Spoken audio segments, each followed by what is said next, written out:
दोस्तों, मैं फराज मलिक।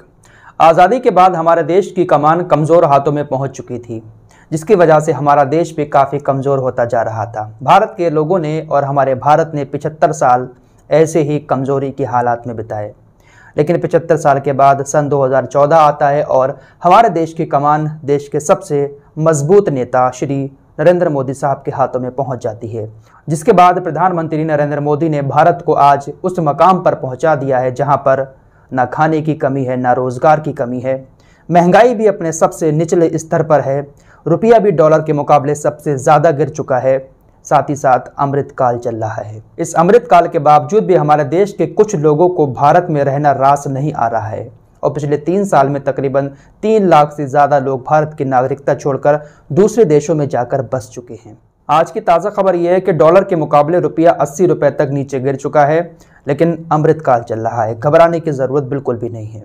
हमारे देश के अंदर अक्सर जनसंख्या नियंत्रण कानून की बात होती रहती है।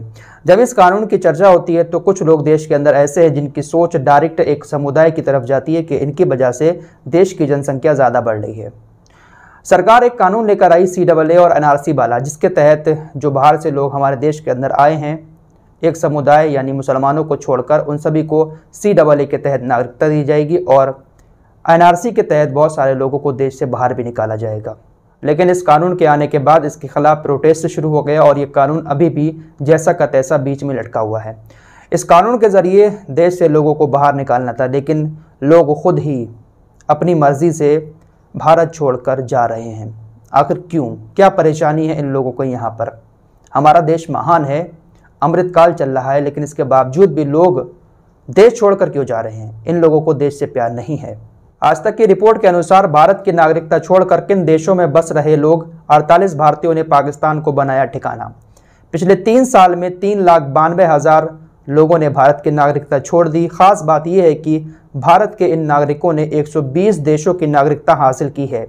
इनमें से सबसे ज़्यादा 1,70,000 लोगों ने अमेरिका की नागरिकता ली है। केंद्र सरकार ने मंगलवार को लोकसभा में ये जानकारी दी। इतना ही नहीं, इस दौरान 48 नागरिक ऐसे भी हैं जिन्होंने भारत छोड़कर पाकिस्तान की नागरिकता ली है। भारत छोड़कर पाकिस्तान की नागरिकता ले ली देश के गद्दारों ने।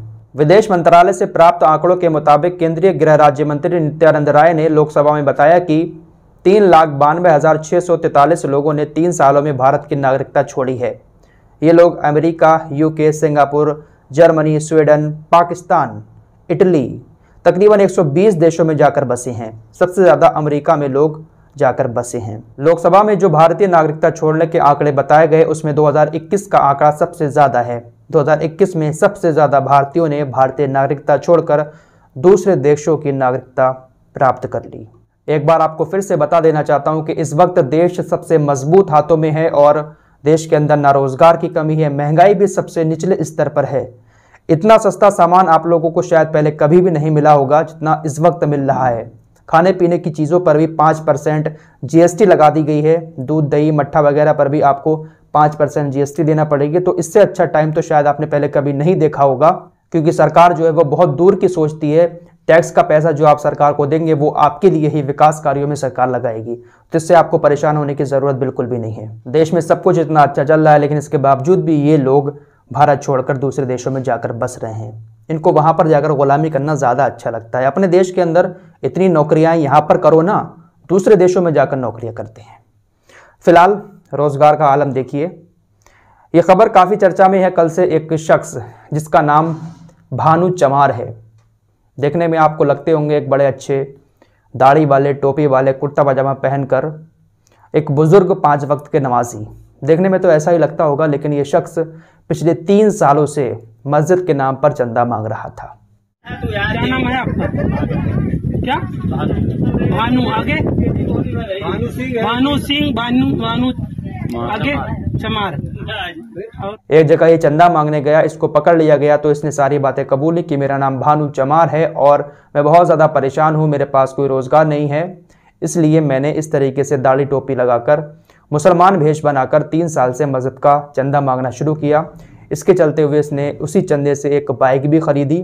लोगों ने इससे कहा कि आपको इस तरीके से हुलिया बनाने की ज़रूरत क्या थी, तो इन्होंने कहा कि मैं हिंदू बनकर चंदा मांगता था तो मुझे ज़्यादा चंदा नहीं मिलता था, लेकिन जब मैंने ये हुलिया बनाया तो मुझे चंदा ज़्यादा मिला और मस्जिद के नाम पर इसने 3 साल तक चंदा किया और उस चंदे से ही अपना खर्चा चला रहा था। तो ऐसा भी चल रहा है हमारे देश के अंदर। सरकार ने इतना रोजगार दिया है, इसके बावजूद भी लोग गलत काम करना चाहते हैं। मेहनत करिए, सरकार ने आपको बहुत सारे काम दिए हैं, पकौड़ा तलने का काम दिया है, इसके अलावा और भी बहुत सारे काम सरकार ने बताए हैं, आप वो काम करिए, मेहनत करिए। मेहनत करेंगे तभी तो आपके पास पैसे आएंगे। आप सोचते हैं कि बिना ही मेहनत के पैसे आ जाएं और शॉर्टकट तरीका अपनाकर ऐसे मांगना शुरू कर दें। अगर आपको रोजगार नहीं भी मिल पाया है किसी वजह से, तो कम से कम सरकार आपको खाने को तो दे रही है। सरकार आप लोगों को हर महीने फ्री गेहूं चावल तो दे ही रही है। वही बैठकर आप सुकून से अपने घर पर खाएं। इस तरीके से भेज बदल कर भीख मांगने से क्या फायदा। फिलहाल आज़ादी के बाद से इस वक्त देश का सबसे अच्छा दौर चल रहा है और देश बहुत मजबूत हाथों में है। अमृत काल चल रहा है, रोजगार बहुत ज़्यादा है। इसलिए आप लोगों से एक बार फिर से कहना चाहूँगा कि नौकरी करने के लिए अपना देश छोड़कर भी बाहर जाने की ज़रूरत नहीं है। लोग तो नागरिकता दूसरे देशों की जाकर ले रहे हैं, लेकिन आपको जॉब करने के लिए भी बाहर जाने की ज़रूरत बिल्कुल भी नहीं है, क्योंकि यहाँ पर सरकार ने बहुत ज़्यादा जॉब दे रखी है। फिलहाल इस रिपोर्ट में इतना ही। मिलते हैं एक और नई वीडियो के साथ। हंसते रहिए, मुस्कुराते रहिए, अपना ख्याल रखिए, अपने परिवार का भी ख्याल रखिए।